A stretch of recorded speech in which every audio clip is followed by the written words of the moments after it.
If you're a tech investor, this week was a wake-up call, no doubt about it. AI stocks took a nosedive, and the economic warning lights are flashing. So is this the bubble finally popping? Or is there a hidden opportunity here? Stick with me, because over the next few minutes, we're going to break down exactly what's going on, expose the real risks, and show you where the smart money might be looking right now.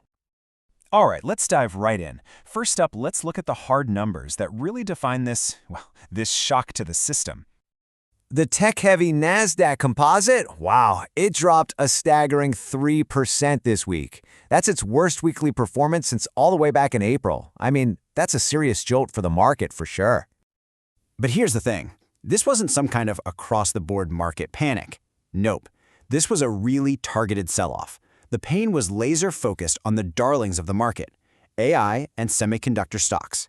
It looks like investors just decided to cash in their chips, and fast.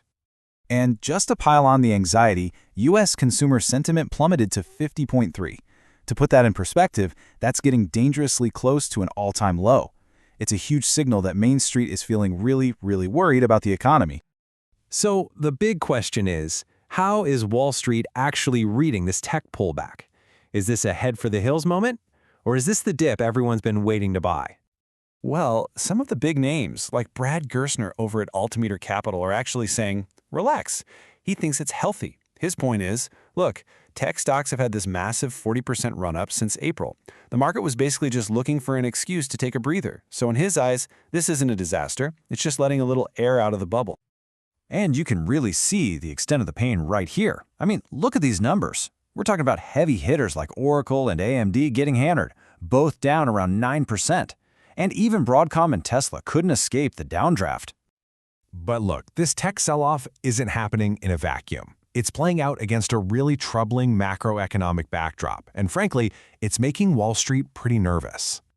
Right now, because of the ongoing government shutdown, we're in a data vacuum. This is the second month in a row we haven't gotten key reports like the jobs numbers. The market is essentially flying blind.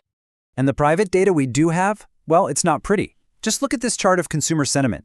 It took a nosedive from 53.6 in October down to 50.3. That's a clear sign of just how anxious people are feeling. And it's not just feelings either. We're seeing it in the real world. Layoff announcements in October, they hit a 22-year high. That's a huge red flag that the job market is starting to crack. So, this lack of official data leaves investors in a really tough spot. You're trying to make decisions without a complete picture. So, what do? Well, let's explore where the opportunities might be hiding. Okay, so while all the headlines are screaming about the tech wreck, if you look closer, there are some really interesting opportunities popping up in other parts of the market. This is where a smart rotation strategy really comes into play. First on the list, small cap stocks. Right now, the Russell 2000 is trading at a whopping 16% discount to what analysts consider its fair value. And with the expectation that interest rates are eventually going to come down, these stocks could be poised for a really strong run. Next up, we've got two interesting areas. On one hand, you have real estate, which is also looking pretty undervalued and is another big beneficiary of lower interest rates. The key here is to be selective, focus on defensive assets, maybe stay away from that urban office space for now, and then you've got communication services. Believe it or not, it's the most undervalued sector right now, mostly because giants like Meta and Alphabet are trading at these massive discounts of 25% and 20% respectively. And last but not least, let's talk about energy. This sector's still fundamentally cheap, but it's more than that. Think of it as a strategic hedge for your portfolio. It gives you protection against inflation and the kind of geopolitical shocks that, let's be honest, seem to be happening more and more. Okay, so we've talked about where the opportunities might be, but it's just as crucial to know where to tread carefully. So let's flip the coin and look at the sectors that are flashing some warning signs. Analysts are flagging a few areas for caution. First up, utilities. The thinking is that their valuations might be getting ahead of themselves, banking a little too heavily on long-term growth from AI demand. Then you've got financials, where the projections for earnings growth just seem a bit too rosy across the board. And finally, parts of the consumer defensive space are skewed by the really high valuations of giants like Costco and Walmart. All right, let's bring this all together. What's the strategic takeaway from all this?